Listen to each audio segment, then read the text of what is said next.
just wanted to make a quick video on coming up with mnemonic associations, so mnemonics.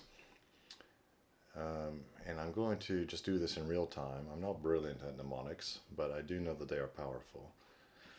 So let's try and do a few in real time, and then we'll see if tomorrow or the next day, if they've actually helped.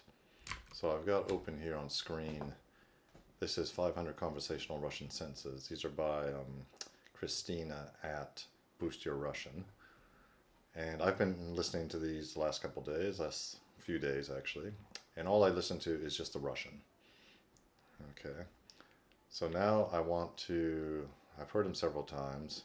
I've figured out what most of them mean, but there are still plenty of words which I don't actually know. So I want to go through these words. Some of these words, I want to go through all of the words I don't know. I'll just do a few in this video.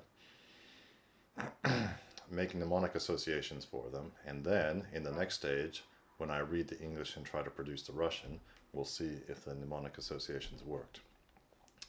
So this one, I know those. I know everything there. Yes, I know this. I know all these. Я ставил дома свою кредитную. Okay, this one, yeah. Yeah, I can guess what this means. And yeah, I left my credit card at home, but I didn't know it. So first thing we need to know is what is the оставил.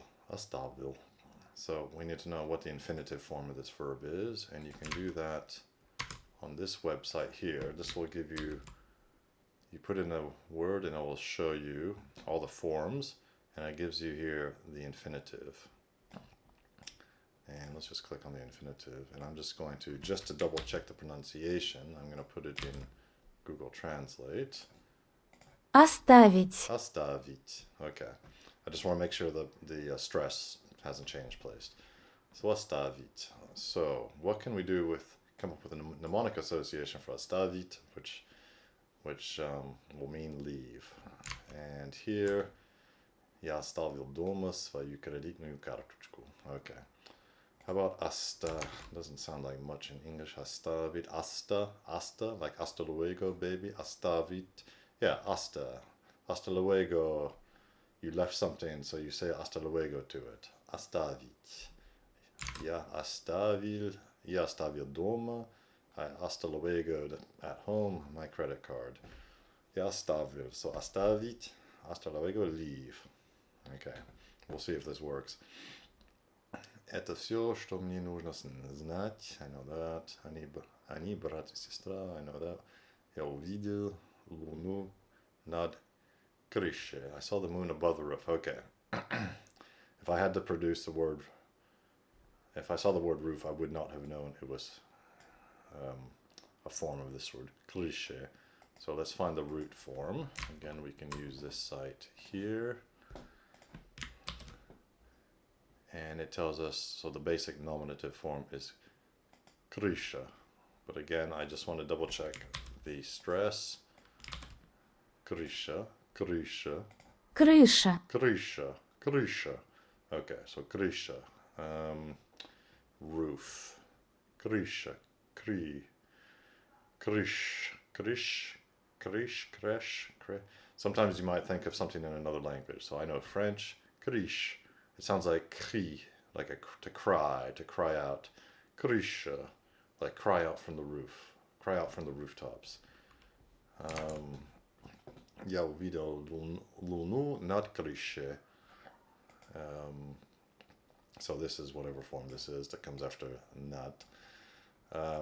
Maybe, well, it doesn't matter. Not крыша. So cry out from the rooftops. Крыша. Okay, we'll see if that works. Этот фильм шедевр. Oh, шедевр is a French word, so, or borrowed from French. I know that. Большинство его друзей девочки. Yeah, this word I figured out from context when I was hearing it, because it comes up several times. Большинство. But would I actually remember it if I read most of his friends are girls? Большинство. I don't know if I'd remember that. So большинство. What is a mnemonic association we can come up with for that? Большинство. Bal. See, this is with these longer words, it's harder. It's harder to come up with something. Большинство, большинство, большин, большин, a bal, and it means most. Okay. Well, this is reminiscent of большой, you know, so like the greater part of. So it's not really necessarily a mnemonic here. It's clearly related to большой, which means big or great, or yeah, big, large. So like the larger part of. Большинство. I think that's just how I'm going to remember it. I won't try to come up with a mnemonic. That's just understanding the various components of a longer word. В этом доме нет отопления. Okay. Yeah, there's no way. This house has no heating. Okay. So в этом доме, yeah, in this house, there is no heating. I would never come up with that. Отопление.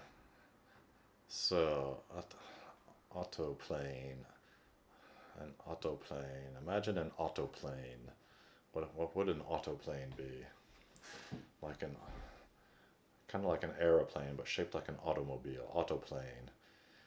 And this thing, it's got fins everywhere, like those old airplane engines you see from the First World War. They had these sort of fins sticking out of them. They're sort of rotary engines with lots of fins. And imagine this, but this airplane looks like a car. It's an autoplane with all these radiating fins, all these fins radiating heat, because it's like a giant flying, heating autoplane heater. So отопление. Okay, we'll see if that works. Отопление, heating. У меня не слишком много времени. I know those. Нам придется подождать его. Aha. Нам придется подождать. Well, here's two words I don't know. We'll have to wait for him. Нам придется подождать. Yeah, I don't even... Let's take a look at подождать first. Does that simply mean to wait? Подождать. Let's put it in Google Translate. Yeah, wait. Sometimes things mess up with the accent. Yeah, okay, I'll have to remove the accent. Подождать. Okay, подождать means to wait. I did not know that. Подождать. Actually, ждать I did know, because я жду means to wait, so this is a version of to wait. Подождать. Maybe like waiting, ждать. Like a podiatrist, a foot doctor, somebody standing there waiting. There's a podiatrist, there's ждать. Podiatrist waits, подождать. That's a pretty tenuous link there, but we'll see. And придется. So, подождать его, wait for him. To us, so придется is some sort of means to have to, or was necessary to. Let's see what it says here. Will have to. Придется. Yeah, I don't know this word at all. Придется.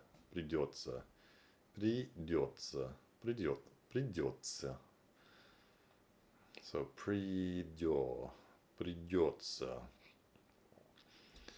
Yeah, this is a tricky one. Придется. I wonder, is дю, придется,